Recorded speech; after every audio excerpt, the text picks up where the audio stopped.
Before we dissect the Russian-Ukrainian war, we must first establish the authority of the source exposing it. The following analysis comes from Igor Strelkov, a figure whose unique background makes his condemnation of the Russian state uniquely devastating. Strelkov is not a liberal critic or a Western analyst. He is a former military commander and one of the initial architects of the 2014 war in Ukrainian Donbass. For the fiercely patriotic, pro-war Russian audience, he is a deeply respected and feared voice. His opinion matters because he is the rare figure who is both unwaveringly committed to Russia's victory and brutally honest about its failures. His criticism cannot be dismissed as Western propaganda. It is an internal critique that confirms the worst fears of the military establishment. His diagnosis of the Russian army is, therefore, a fatal indictment. This is FPV Explainer, where we break down the most fascinating stories in drone warfare. If you're enjoying this deep dive, hit the like button, subscribe, and drop a comment telling us what topic you want to see next.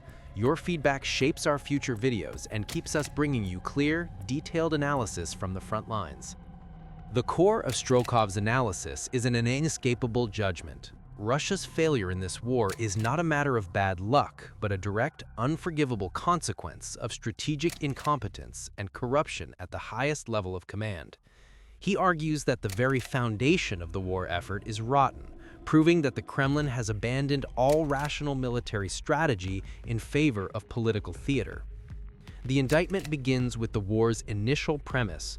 Strelkov challenges the logic of the invasion itself, questioning why a nation with Russia's vast potential chose to enter a full-scale conflict with parade ground, park victory troops.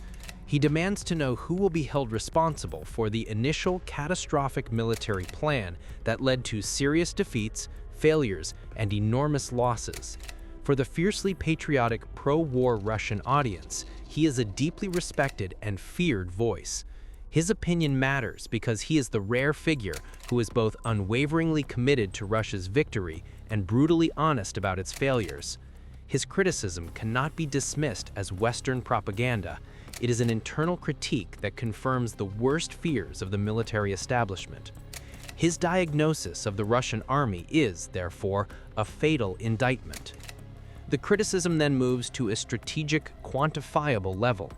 Strelkov highlights the critical lag in military technology, noting that Russia is a year or a year and a half behind the enemy in the quantity and specialization of unmanned aerial systems and drones. He points to the humiliation of the Black Sea Fleet, which once dominated the sea and the air above it, but is now constantly attacked by Ukrainian unmanned maritime and aerial systems. His diagnosis is clear.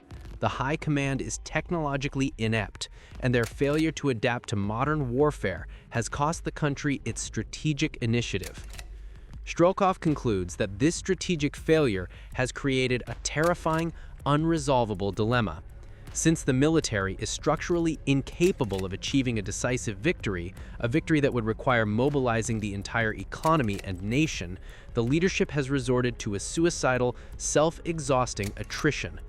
He argues that Russia is currently engaged in a war it is not structurally prepared to win, and that its continued failure to correct its course, to replace its failed leadership, and to adapt to the reality of the front line will inevitably lead to a national catastrophe. His message to the Kremlin is a final, direct warning.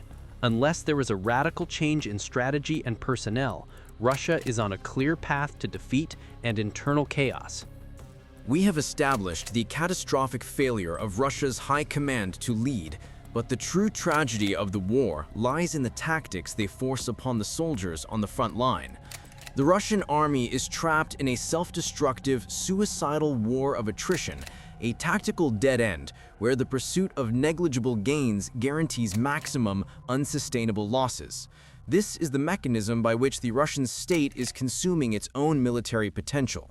The core of this tactical crisis is the Kremlin's rigid and unyielding adherence to the offensive, even when all military logic dictates a defensive posture. Strelkov and other seasoned military voices confirm that all Russian actions are now aimed at achieving the impossible, to somehow break through the front, or failing that, to infiltrate behind the lines. This is not a strategy for victory, it is a commitment to continuous self-exhaustion.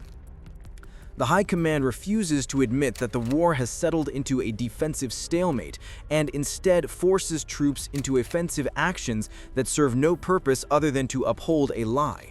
The consequence is a continuous, needless slaughter. The most visible manifestation of this tactical failure is the ongoing reliance on meat grinder tactics. Unable to perform synchronized combined arms operations, a result of chronic staff officer incompetence and poor coordination between artillery, drones, and infantry, Russian forces resort to simplistic frontal assaults. These actions are instantly identified and destroyed by the technically superior Ukrainian defense. This process is so structurally flawed that Strelkov believes the only possible reason for such actions is the political demand for progress, rather than any hope of military success. The tactical dilemma for the Russian soldier is compounded by the military's inability to equip them for the war they are actually fighting. The High Command has failed to learn the lessons of the drone war. The army is critically behind in the quantity and quality of UAS and EW capabilities. While Ukrainian forces are operating with high-volume drone coverage, Russian line units are left exposed. Strelkov's critique highlights the absurdity. The High Command receives awards while the army loses its air superiority to cheap enemy drones. This technical deficit forces Russian troops to engage in high-risk, low-reward tactics, such as light infiltration, where small groups attempt to sneak past Ukrainian drone coverage. The inevitable outcome is a catastrophic attrition rate, as the soldiers are fighting a 21st-century enemy with 20th-century tools. This strategic blindness has also created a catastrophic internal moral crisis. The soldiers on the front lines know the truth. They are fighting in a system where their sacrifices are considered meaningless. The failure to secure the long-term political objectives and the high cost of the conflict are now seen not as a noble sacrifice, but as proof of the utter cynicism of the High Command. Strelkov and the Z community openly argue that the continuation of the war is nothing more than a desperate attempt by the Kremlin to postpone the inevitable political collapse. They view the constant loss of life as a self-inflicted wound, a continuous process of self-destruction driven by a leadership that prioritizes its own political tenure over the long-term future of the country. The tactical deadlock, therefore, is not a pause in the fighting, it is the physical mechanism by which Russia is guaranteeing its own strategic failure. The High Command's adherence to a strategy of attrition is simply consuming the nation's remaining military resources, accelerating the trajectory toward a military and political crisis that the current leadership is neither willing nor able to manage. We have analyzed the tactical suicide on the front line, but the most damning indictment of the Russian leadership's failure is its fundamental, self-defeating political paralysis. The refusal to acknowledge military reality by ordering a new, necessary mobilization of the nation's economy and manpower. This is the single, unresolvable contradiction that ensures a slow, grinding defeat. The logic is inescapable. Military victory, even under the most optimistic assessments, requires a force far beyond the capacity of the current exhausted army. The military's own analysts confirm that to break the positional stalemate and achieve the strategic goals, the country requires a force capable of sustained action, a minimum of 700,000 to 900,000 fresh personnel. This numerical imperative is the only way the military command can compensate for its tactical incompetence and the immense losses inflicted by Ukrainian technology. The pursuit of this necessary military solution is blocked by a crippling political fear. The leadership is utterly terrified of triggering a social and political crisis by admitting the truth of the war and ordering a new, massive draft.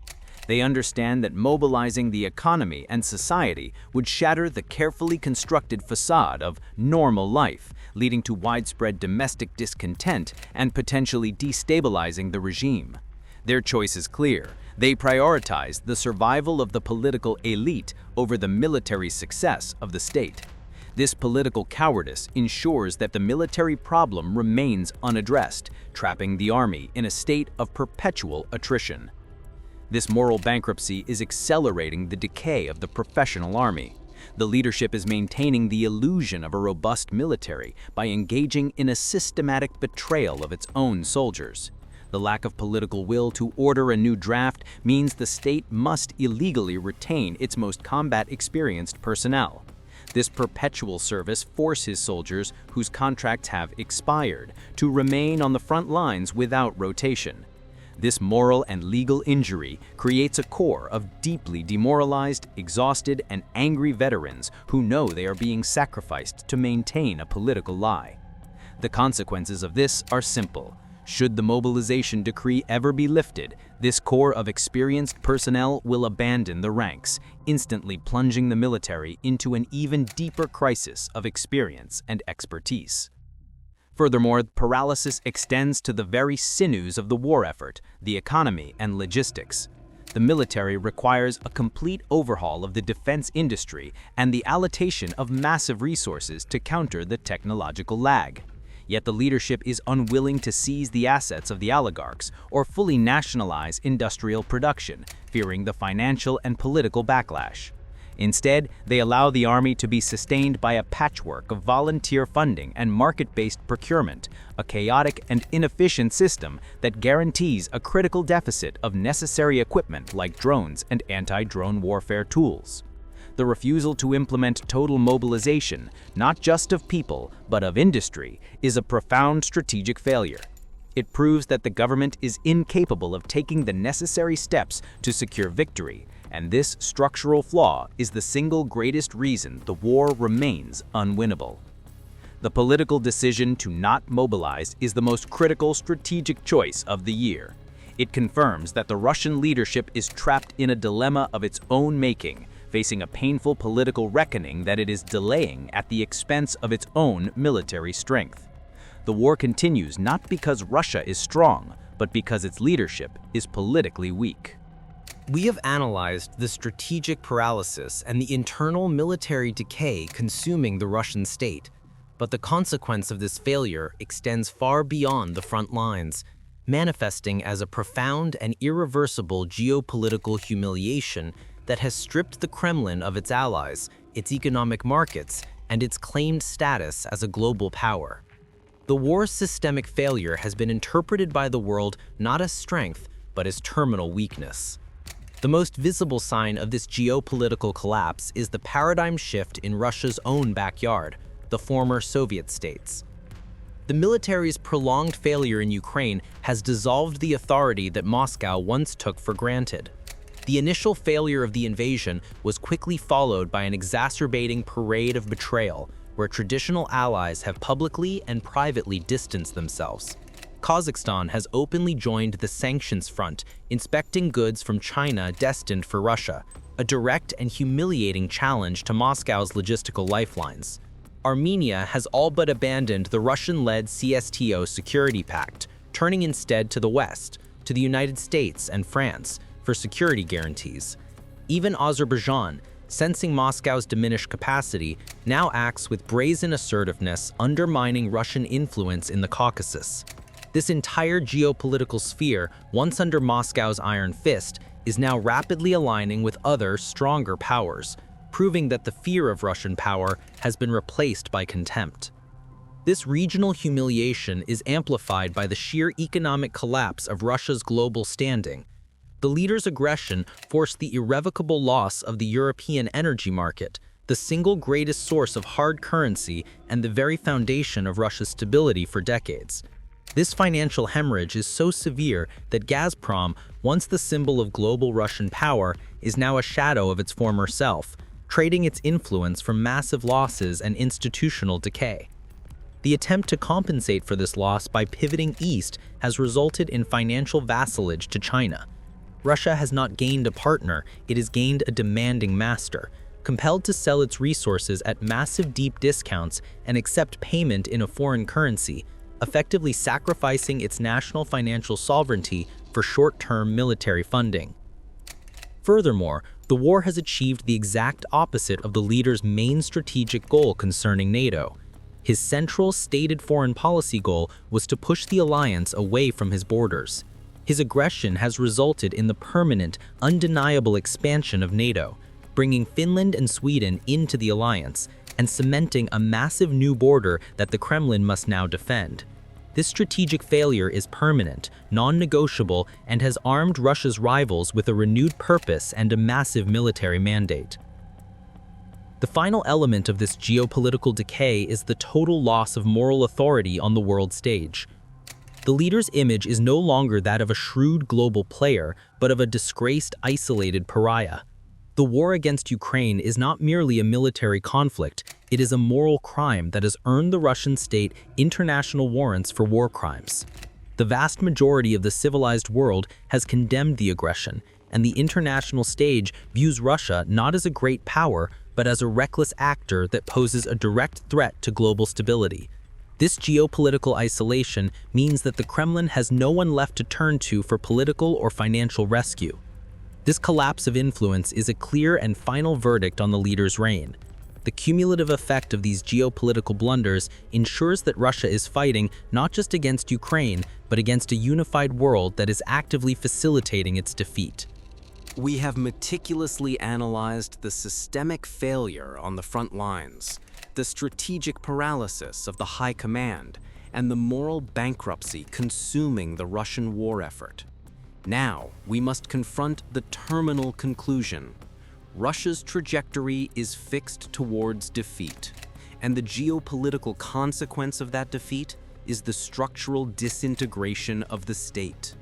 The internal voices of the Russian military, the figures like Strelkov who are brutally honest about the war's conduct, see no viable path for the country's current political structure to survive the inevitable military failure. The core of this impending catastrophe is the unresolvable contradiction between the military need and the political will. The war has exposed a profound weakness. The Russian army is caught in a self-exhausting war of attrition that it cannot win under the existing conditions. The only military solution, a total, massive mobilization of the economy and manpower, involving an estimated 700,000 to 900,000 fresh personnel, is politically suicidal. The leadership, terrified of a popular uprising and the collapse of the normal life facade, refuses to pay this price. This political cowardice ensures that the military defeat will be slow, agonizing, and ultimately irreversible. The consequences of this paralysis are exactly what the domestic critics predict: a collapse followed by chaos. Strelkov's analysis that without a radical change in strategy, Russia faces defeat, followed by the dissolution of the country, intervention, and a series of civil wars, is not extremist rhetoric. It is a cold, rational assessment of a failing totalitarian state. When the central authority is no longer capable of funding its proxies, enforcing its laws, or winning its wars, the political centrifugal forces accelerate. The vast, unwieldy structure of the Russian Federation, held together only by fear and oil money, will fracture along ethnic, regional, and ideological lines. The loss of a war of this magnitude acts as the ultimate catalyst, granting permission for internal rivalries to turn into open, violent power struggles. The military establishment recognizes this fundamental truth. Their desperate call is for a revolution from above, a radical, swift change in leadership and policy that would allow the state to mobilize effectively, admit its mistakes, and fight the war correctly. But this call is a futile, tragic wish. The current leadership, consumed by its own political survival and self-aggrandizement, is structurally incapable of initiating the necessary reforms. They are too invested in the lie of stability to change course. Instead, they continue to sacrifice the army's combat effectiveness and the nation's economic future, hoping for an unpredictable miracle. The final verdict, as seen by these internal voices, is that the current leadership is simply managing the decline. The inevitable outcome is not merely a withdrawal from Ukraine. It is the disintegration of the Russian state as a cohesive political entity. The structural rot, the corruption, the refusal to prosecute military failures, and the exhaustion of the human and material resources is too advanced to be reversed by nominal changes. The defeat is not just a military setback, it is the final, ultimate stage of a systemic collapse that will reshape the map of Eurasia.